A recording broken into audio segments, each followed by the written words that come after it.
DC মাসুদকে, তাকে আমরা বলিউড ফেটিশাইজড একটা লোক বলতে পারি, যে আসলে এই বাংলাদেশে সিঙ্গাম হয়ে উঠতে চায় এবং সিঙ্গাম হওয়ার জন্য সে নানা ধরনের টিকটক ভিডিও করে। যারা মাদক কেনে তারা 50 টাকা 100 টাকা খুচরা কেনে, কিন্তু যারা হাজার হাজার কোটি কোটি টাকার এই মাদক ব্যবসা করছে, এটার রুট শাহবাগ থানায় 1.5 বছরে জানে না, এটা বিশ্বাসযোগ্য না। এই মাদক সিন্ডিকেটের কিছুটা অংশ শাহবাগ থানা নিয়ন্ত্রণ করতে চায়, এটা বোধগম্য। আমরা প্রায় দেখেছি যে বলা হচ্ছে যে নিরাপত্তা বলের জন্য মাদক বিরোধী অভিযান করা হয়, মাদক বিরোধী অভিযানে নানা মানুষকে ধরা হয়।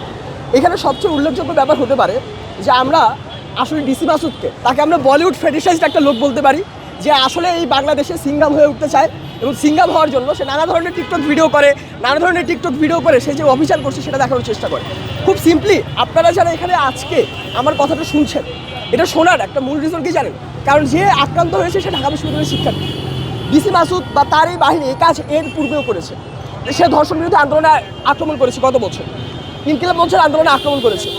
এইখানে এই শাহবাগে যখন শিক্ষকদের আন্দোলন হয়, তখন একটা শিক্ষিকা তার আক্রমণে, তার এই পুলিশ বাহিনীর আক্রমণে সে 10 দিন পর হাসপাতালে মারা যায়।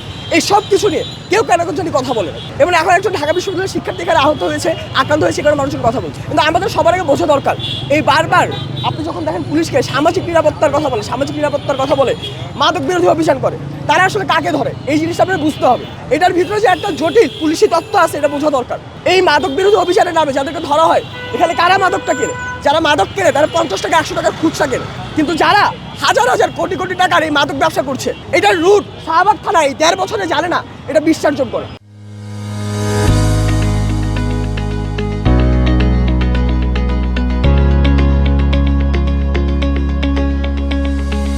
এই মাদক সিন্ডিকেটের কিছুটা অংশ শাহবাগ থানা নিয়ন্ত্রণ করতে চায়, এটা বোধগম্য।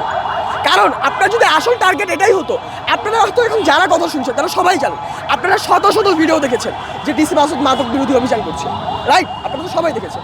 আপনারা কখনো একটা অভিযানে দেখেছেন যে মাদক বিরোধী অভিযানে তারা কখনো কোনো ডিলারকে ধরতে পেরেছে বা মাদক বিক্রেতাকে ধরতে পেরেছে? কখনো আপনারা দেখেন না। কেন ধরতে পারে না বা কেন তারা আসলে এটা ধরতে চায় না? কারণ তারা আসলে এটাই চায় যে এখানে মাদকের আঁকটা চলবে, এখানে মাদকের আস্থাটা তারা বানাতে চায়, যাতে তারা এই জায়গাটাকে কন্ট্রোল করতে পারে। আপনার যদি আসলে মাদক বিরোধী অভিযানের নামে জনগণকে নিরাপত্তা দেওয়ার কথা হয়, আপনি কী করবেন? আপনি সিম্পলি এখানে মানুষজনের এক্সেস বাড়াবেন।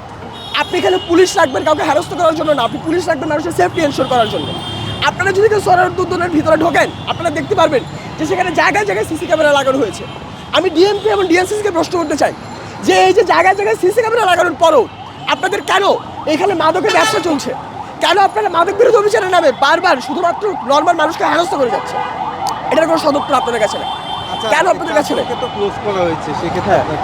আচ্ছা দেখেন, মানে 4 জন কনস্টেবল ক্লোজ করার, প্রথমত মানে কনস্টেবল তো অধীনস্থ, তাই না?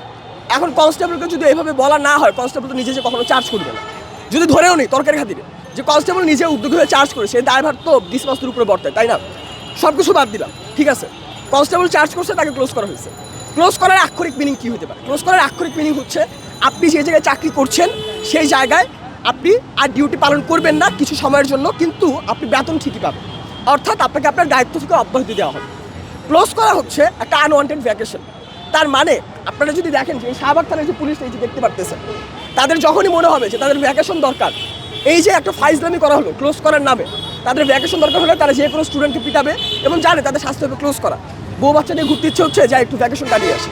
ক্লোজ করা তো কোনো আসলে সলিউশন হতে পারে না ভাই।